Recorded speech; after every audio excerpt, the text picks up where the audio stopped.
On ne parle que de ça, ce sera sans doute un des films de l'été, je parie dessus, en tout cas au Figaro.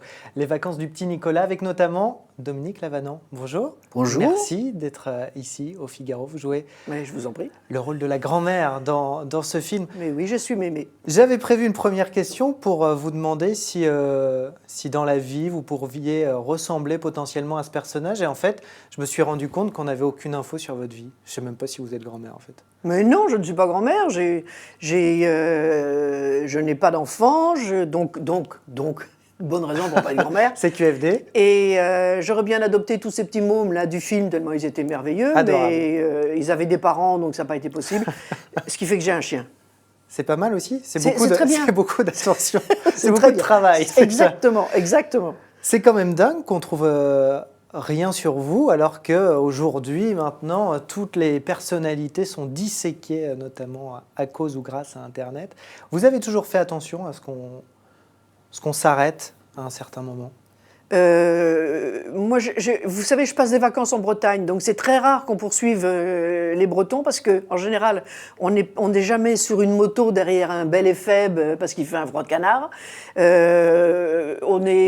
Moi, j'ai une petite maison qui n'intéresse personne à part moi, tellement elle est mais vous êtes petite, tellement isolée, populaire etc., etc. que j'imagine qu'on a dû vous poser des questions sur votre vie ou essayer de... Oui, mais en même temps, je ne suis pas quelqu'un qui est visiblement qui attire la familiarité. Donc, on ne me tape pas sur l'épaule, vous voyez. Voilà. Et tant mieux, non? Oui, bien sûr, mais on s'arrête, on fait un sourire, on fait... bon, pour ceux qui m'aiment bien, ceux qui ne me reconnaissent pas sont des étrangers, bien évidemment, mais autrement... Et c'est une image fidèle de vous? Qu'on puisse croire ça, qu'en effet, on ne vous tape pas sur l'épaule, on ne vient pas vous discuter comme ça facilement avec vous? On a tort de penser ça? Oui, parce que je suis prête à faire connaissance, mais pas de cette façon-là. Il faut qu'il y ait un intérêt qui soit pas qu'est-ce que vous devenez, qu'est-ce que vous faites, vous avez des enfants, donc je réponds non. Voilà, il faut que ça m'apporte aussi quelque chose. Je n'ai pas tout le temps à donner. Voilà. Ça vient d'où J'aime bien recevoir. cette image un petit peu froide? Aucune idée. Non, il y a une image de moi qui m'échappe, mais bon, c'est pas grave. Les gens me voient comme ça. Je vais pas rester discuter ou faire des analyses des psychanalyses pour ça. Non. Qu'est-ce qui vous a plu dans ce rôle? Qu'est-ce qui vous a touché quand on vous a proposé de prendre la succession de Bernadette Lafont dans ce rôle des aventures? Ce qui m'a touché, c'est que ça va peut-être paraître énorme pour plusieurs personnes. Ce qui m'a touché, c'est de la remplacer. Ça, c'était la première chose. J'adorais Bernadette. Et on s'entendait divinement, on avait joué Paulette ensemble et on ne s'était pas tellement quittés depuis le film. Donc ça m'a bouleversée. C'était affreux, j'étais tétanisée, j'étais une débutante, j'étais hors circuit, j'étais complètement ailleurs. En tout cas, quelles que soient les circonstances, ça fait plaisir de vous voir dans ce film. Ah bon? Et on regarde un extrait? Pas moi. Moi, je regarde. Mais ça tombe bien, j'ai pas mes lunettes. Tu peux venir, s'il te plaît, il y a un problème. T'as pas réservé de chambre pour mémé? Nicolas, s'il te plaît. Apparemment, aucune chambre n'a été réservée pour maman. Qu'est-ce que c'est que cette histoire? J'ai parfaitement le souvenir d'avoir réservé 3 chambres, dont 2 communicantes. Je viens d'appeler l'agence de voyage, ils me disent que non. Moi, en tout cas, on m'a réservé que 2 chambres, pas 3. Ah, ça, alors, je comprends pas. Mais si, papa, c'est normal. Moi aussi, ça m'arrive. Quand je dois faire quelque chose que j'ai pas envie de faire, je crois que je l'ai fait. Alors qu'en fait, je l'ai pas fait. Bon alors, est-ce qu'on a de quoi me loger ou je rentre chez moi? Eh bien, Nicolas va partager sa chambre avec maman. Voilà tout. Une des premières scènes donc, de ces vacances mouvementées du petit Nicolas. Comment vous avez préparé ce rôle? Comment vous préparez vos rôles d'ailleurs Là, vraiment, j'ai pas eu le temps parce que je me disais Bernadette va se rétablir, ouais. Donc bon, j'ai pas eu le temps. Et puis petit à petit, ce gamin est d'une telle évidence, d'une telle vérité, d'une telle sincérité. Valérie, je la connaissais déjà. Cad n'est pas quelqu'un de très compliqué à rencontrer. Et puis le metteur en scène savait exactement ce qu'il voulait. Donc voilà, je me suis pas posé de questions. J'ai obéi. Comme vous voyez, comme ici. Je voulais être de votre côté, à votre place. Et on vous a forcé à être là, quoi. Ah oui. Bon, ça y est, je m'en suis remise. C'est pas dans votre nature d'obéir. Hein. Non. Je suis une rebelle.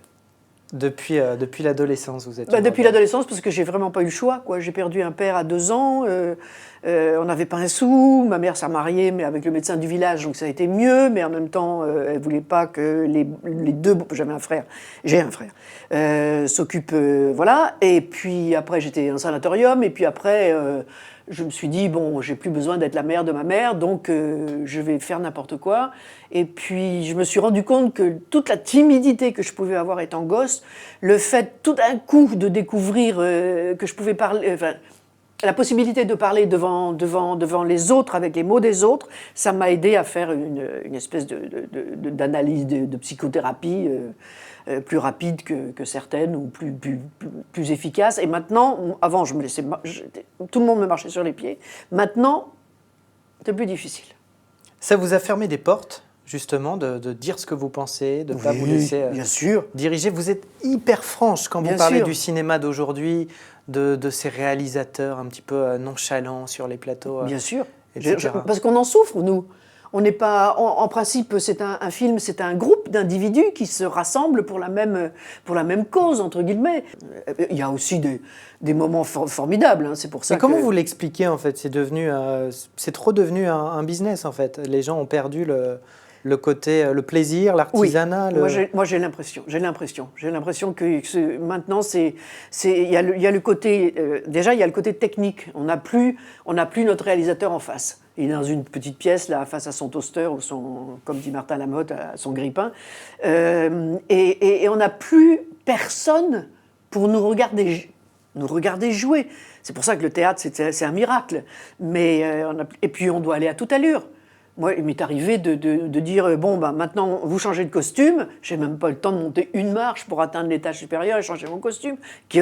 La technique était déjà prête, donc voilà.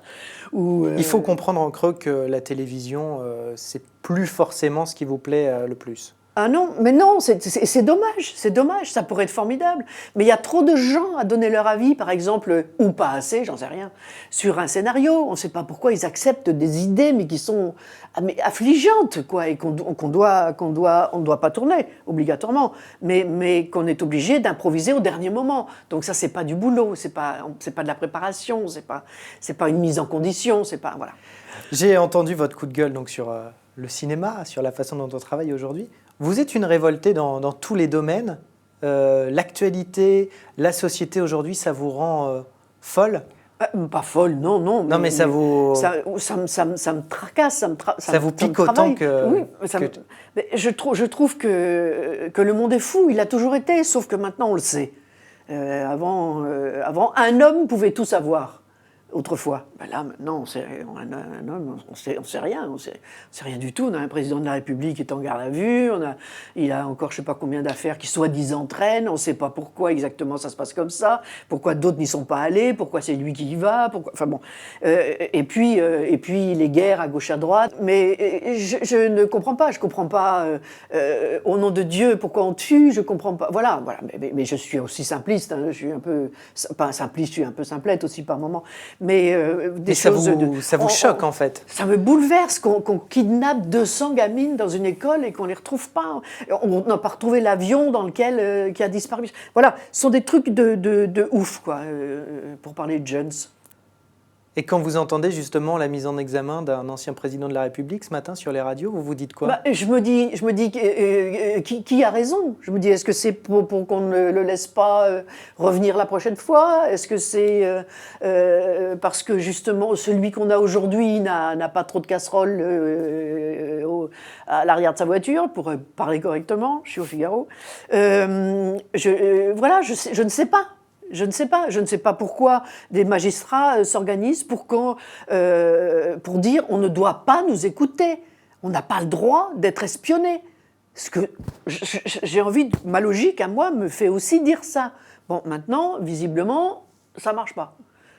Oui, je suis frappée par tout, par un gamin qui tue ses parents, par des gosses, des parents qui tuent leurs enfants en disant « Ah, mais comment ça se fait, elle a disparu, j'étais sur le pont avec elle, je comprends pas, machin, c'est même plus elle a mis le corps. » Enfin bon, oui, tout, je suis une écorchée vive là-dessus.